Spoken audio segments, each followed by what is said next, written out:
Hi hello ಎಲ್ರಿಗೂ ಕೂಡ ನಮಸ್ಕಾರ. ಇವತ್ತು ಸ್ನೇಹಿತರೆ, ನಿಮಗೆ ತಲೆಯಲ್ಲಿ ಬಿಳಿ ಕೂದಲ ಸಮಸ್ಯೆ ಇದ್ದಾಗ ನಾವು ಈ ರೀತಿ ವೀಳ್ಯದೆಲೆ ತಗೊಂಡು ಯಾವ ರೀತಿಯಾಗಿ ಕೂಡ ನಮ್ಮ ಕೂದಲಿಗೆ ಕಲರ್ ಮಾಡ್ಕೋಬೋದು ಅಂತ ಇವತ್ತಿನ ವಿಡಿಯೋ ಮುಖಾಂತರ ತೋರಿಸ್ಕೊಡ್ತೀನಿ. ಖಂಡಿತವಾಗಿ ವಿಡಿಯೋ ಸ್ಕಿಪ್ ಮಾಡದೆ ನೋಡ್ಕೊಂಡು ಹೋಗಿ. ತುಂಬಾ ಯೂಸ್ಫುಲ್ ಆಗುವಂಥ ವಿಡಿಯೋ. ಹಾಗೆ ನಿಮಗೂ ಕೂಡ ವಿಡಿಯೋ ಇಷ್ಟ ಆದರೆ ಲೈಕ್ ಆ್ಯಂಡ್ ಸಬ್ಸ್ಕ್ರೈಬ್ ಮಾಡೋದು ಮಾತ್ರ ಮರಿಬೇಡಿ ಸ್ನೇಹಿತರೆ. ಇವಾಗ ನೋಡಿ, ಮನೆಯಲ್ಲಿ ವೀಳ್ಯದೆಲೆ ತಂದಿರ್ತೀವಿ, ಈ ರೀತಿ ಒಣಗೋಗಿರುತ್ತೆ. ಆ ಎಲೆಗಳು ನಾವು ಏನು ಮಾಡ್ತೀವಿ, ಬಿಸಾಕ್ಬಿಡ್ತೀವಿ. ಆ ರೀತಿ ಯಾವತ್ತೂ ಮಾಡೋದಕ್ಕೆ ಹೋಗ್ಬೇಡಿ ಸ್ನೇಹಿತರೆ. ಆ ಎಲೆಗಳು ಕೂಡ ಯೂಸ್ ಮಾಡಿಕೊಂಡು ನಾವು ಎಷ್ಟು ನ್ಯಾಚುರಲಾಗಿ ಬಿಳಿ ಕೂದಲಕ್ಕೆ ಕಲರ್ ಮಾಡ್ಕೋಬೋದು ಅಂತ ತೋರಿಸ್ತಾ ಇರೋವಂಥದ್ದು. ಇವಾಗ ನೋಡಿ, ನಾನು ಎಲೆಗಳು ತೊಗೊಂಡಿದ್ದೀನಿ. ಎಲೆ ತೊಗೊಂಡು ಈ ರೀತಿ ಸ್ವಲ್ಪ ಕೆಟ್ಟೋಗಿರೋಂಥ ಭಾಗ ಕಟ್ ಮಾಡ್ಕೊಂಡು ಬಿಡಬೇಕು. ನೋಡಿ, ಇವಾಗ ಈ ರೀತಿ ಸ್ವಲ್ಪ ಕೆಟ್ಟೋಗಿರೋಂಥ ಭಾಗ ಈ ರೀತಿ ಕಟ್ ಮಾಡಿಕೊಂಡು ಮಧ್ಯದಲ್ಲಿರುವಂಥ ಎಲೆಗಳು ಸ್ವಲ್ಪ ನೋಡಿ ತೊಗೊಂಡು ಈ ರೀತಿ ಸ್ವಲ್ಪ ಚೂರಾಗಿ ಮಾಡಿ ಒಂದು ಮಿಕ್ಸಿ ಜಾರಲ್ಲಿ ಹಾಕಬೇಕು. ಇವಾಗ ನೋಡಿ ಸ್ನೇಹಿತರೆ, ನಮ್ಮ ಬಿಳಿ ಕೂದಲ ಸಮಸ್ಯೆಗಾಗಿ ನಾವು ಕೆಮಿಕಲ್ ಹೇರ್ ಡೈ ಹಚ್ಚೋಕ್ಕಿಂತ ಈ ಥರ ಇರುವಂಥದ್ದು ನ್ಯಾಚುರಲಾಗಿ ಕೂಡ ಯೂಸ್ ಮಾಡೋದ್ರಿಂದ ನಮ್ಮ ಕೂದಲಿಗೆ ತುಂಬಾ ಒಳ್ಳೆಯ ರಿಸಲ್ಟ್ ಕೊಡುವಂಥದ್ದು.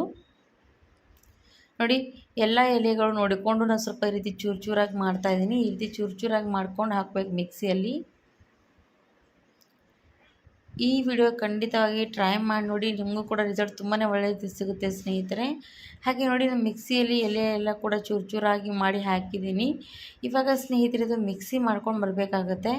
ಮಿಕ್ಸಿ ಮಾಡ್ಕೊಂಡು ಬಂದ್ವಿ ಅಂದ್ವಲ್ಲ, ಅದು ಪೇಸ್ಟ್ ಏನಾಗುತ್ತೆ ಅಂದರೆ ನಮ್ಮ ಬಿಳಿ ಕೂದಲಿಗಾಗಿ ಯಾವ ರೀತಿಯಾಗಿ ನಾವು ಕಲರ್ ರೆಡಿ ಮಾಡ್ಕೊಬೋದು ಅಂತ ತೋರಿಸ್ತೀವಿ. ಅದಕ್ಕಿಂತ ಮುಂಚೆ ಸ್ನೇಹಿತರೆ, ಬಿಳಿ ಕೂದಲ ಸಮಸ್ಯೆಗಾಗಿ ನಮ್ಮ ಕೂದಲು ಉದುರುವಂಥ ಸಮಸ್ಯೆಗಳು ಕೂಡ ಇದ್ದೇ ಇರುತ್ತೆ. ಆವಾಗ ಇದಕ್ಕೆ 1 ಸ್ಪೂನಷ್ಟು ಮೆಂತ್ಯ ಕಾಳು ಕೂಡ ಹಾಕಬೇಕು. ಹಾಕಿ ಸ್ವಲ್ಪ ನೀರು ಹಾಕಿ ಗ್ರೈಂಡ್ ಮಾಡ್ಕೊಂಡು ಬಂದಿದ್ದೀನಿ. ಈಗ ಗ್ರೈಂಡ್ ಮಾಡ್ಕೊಂಡು ಬಂದಮೇಲೆ ಇವಾಗ ಒಂದು ಕಬ್ಬಿಣದ ಕಡಾಯಿ ತೊಗೋಬೇಕು. ಅದು ಕಬ್ಬಿಣದ ಕಡಾಯಿಯಲ್ಲಿ ನಮಗೆ ಗ್ರೈಂಡ್ ಮಾಡಿರುವಂಥ ಪೇಸ್ಟು ಅದರಲ್ಲಿ ಹಾಕಬೇಕು. ಈ ಪೇಸ್ಟಲ್ಲಿ ಸ್ವಲ್ಪ ನೀರು ಕೂಡ ಮಿಕ್ಸ್ ಮಾಡಿ ಹಾಕ್ಬೋದು. ಸ್ವಲ್ಪ ಕಡಿಮೆ ಜಾಸ್ತಿ ಆದರೂ ಕೂಡ ಪರವಾಗಿಲ್ಲ, ನಡೆಯುತ್ತೆ.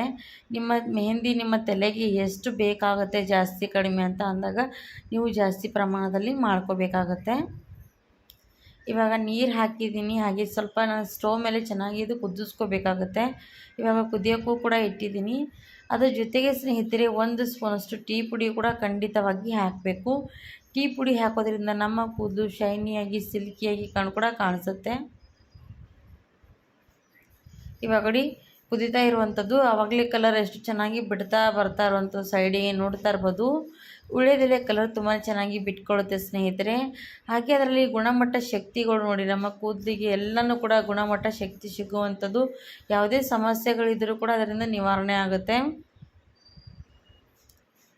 ನಾವು ಎಷ್ಟು ನೋಡಿ ಎಲೆ ತಿಂದರೆ ಬೈಯೆಲ್ಲ ಕೆಂಪಗಾಗುತ್ತೆ. ಹಾಗೆ ನಮ್ಮ ಕೂದಲಿಗೂ ಕೂಡ ತುಂಬಾ ಒಳ್ಳೆಯ ಕಲರ್ ಮಾಡುವಂಥದ್ದು ಎಲೆಗೆ ಕಲರ್ ಮಾಡಬೇಕಂದ್ರೆ ಅದಕ್ಕೆ ನಾವು ಸ್ವಲ್ಪ ಟೀ ಪುಡಿ ಬೆರೆಸಿರ್ತೀವಲ್ವ, ಅದರಿಂದ ನಮಗೆ ಈ ರೀತಿಯಾಗಿ ಕಲರ್ ಸಿಗುವಂಥದ್ದು.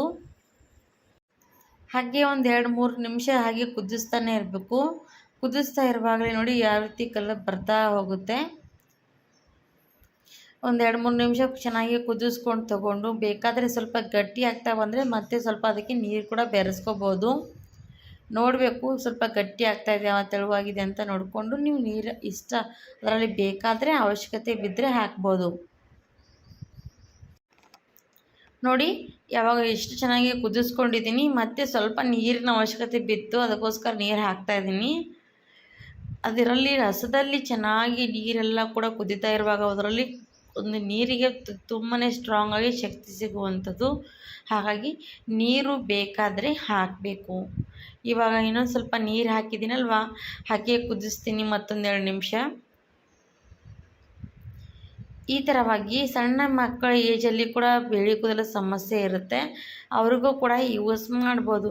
ವಾರದಲ್ಲಿ 1 ಸರ್ತಿ 2 ಸರ್ತಿ ಯೂಸ್ ಮಾಡ್ತಾ ಹೋಗಿ ರಿಸಲ್ಟ್ ತುಂಬಾ ಚೆನ್ನಾಗಿ ಸಿಗುತ್ತೆ. ಇವಾಗ ನೋಡಿ ಎಷ್ಟು ಚೆನ್ನಾಗಿ ಕುದಿಸ್ಕೊಂಡು ತೊಗೊಳ್ತಾ ಇದ್ದೀವಿ.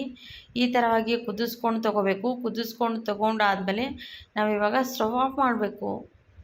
ಸ್ಟವ್ ಆಫ್ ಮಾಡಿಕೊಂಡು ಒಂದು ಸೋದು ತೊಗೊಂಡು ನಾವಿವಾಗ ಇದರಲ್ಲಿ ಬಟ್ಲಲ್ಲಿ ಸೋದಿಸೋಣ. ನೋಡಿ ಎಷ್ಟು ಚೆನ್ನಾಗಿ ಕಲರ್ ಬಂದಿರುವಂಥದ್ದಲ್ವ ಈ ನೀರು. ಈ ನೀರಿಗೆ ನಮಗೆ ಎಷ್ಟು ಸ್ಟ್ರಾಂಗಾಗಿ ಶಕ್ತಿ ಸಿಗುವಂಥದ್ದು ನೋಡಿ.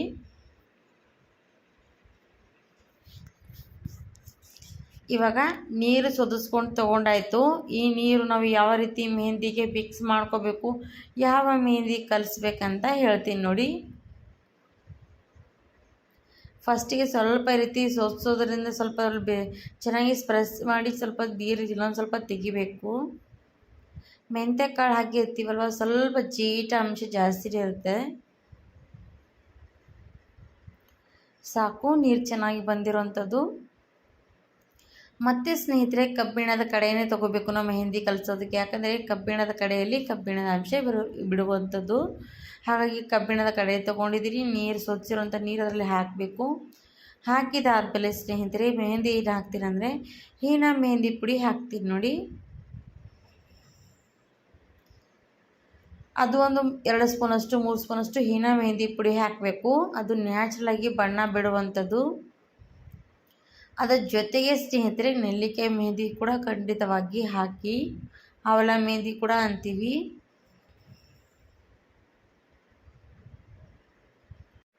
ಅದು ಕೂಡ ಸಮ ಪ್ರಮಾಣದಲ್ಲಿ ಹಾಕ್ಕೊಂಡ್ಬಿಡಿ. ಏನೋ ಒಂದು ಸ್ವಲ್ಪ ಕಡಿಮೆ ಜಾಸ್ತಿ ಆದರೂ ಕೂಡ ಏನು ಪರವಾಗಿಲ್ಲ, ನಡೆಯುತ್ತೆ. ಇವಾಗ ನೋಡಿ, ಮೆಹಂದಿ ಮಿಕ್ಸ್ ಮಾಡ್ಕೊಂಡು ತೊಗೋಬೇಕು ನೀರಲ್ಲಿ.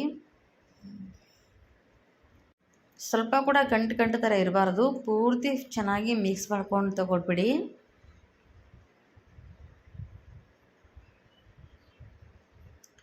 ನೋಡಿ, ಎಲ್ಲ ಕೂಡ ಮೆಹಂದಿ ಮಿಕ್ಸ್ ಮಾಡ್ಕೊಂಡಾಯಿತು.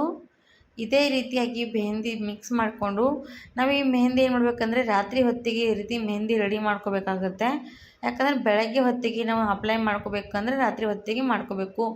ಇಲ್ಲ ನೀವು ಬೆಳಗ್ಗೆ ಹಚ್ಕೋಬೇಕು ಅಂದರೆ, ಸ್ವಲ್ಪ ಸಾಯಂಕಾಲ ಹಚ್ಕೋಬೇಕಂದ್ರೆ ಬೆಳಗ್ಗೆ ಮಾಡ್ಕೋಬೇಕಾಗತ್ತೆ.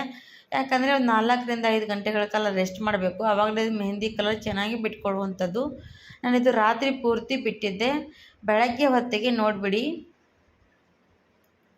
ಎಷ್ಟು ಚೆನ್ನಾಗಿ ಕಲರ್ ಬಂದಿರೋವಂಥದ್ದು ನೋಡಿ.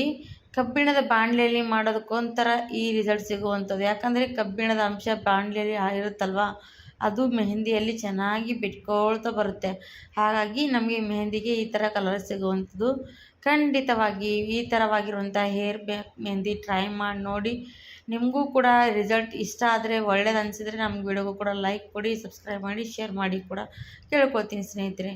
ಈಗ ಈ ಮೆಹಂದಿ ತಲೆಗೆ ಅಪ್ಲೈ ಮಾಡಿಕೊಂಡು 1-2 ಗಂಟೆಗಳ ಕಾಲ ಬಿಟ್ಕೊಂಡು ವಾಶ್ ಮಾಡಬೇಕು. ಹಾಗಿದ್ರೆ ಟ್ರೈ ಮಾಡಿ ನೋಡಿ. ವಿಡಿಯೋ ಇಲ್ಲಿಗೆ ಮುಗಿಸ್ತೀನಿ. ಧನ್ಯವಾದ.